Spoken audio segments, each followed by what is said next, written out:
اشتباه از ما بود، اشتباه از ما بود که خواب سرچشمه را در خیال پیاله می دیدیم.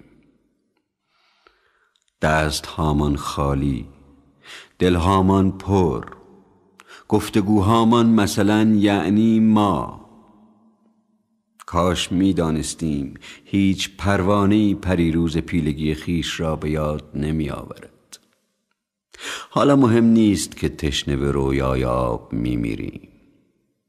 از خانه که می آیی یک دست مال سفید، پاکتی سیگار، گزین شعر فروغ و تحملی طولانی بیاور. احتمال گریستن ما بسیار است.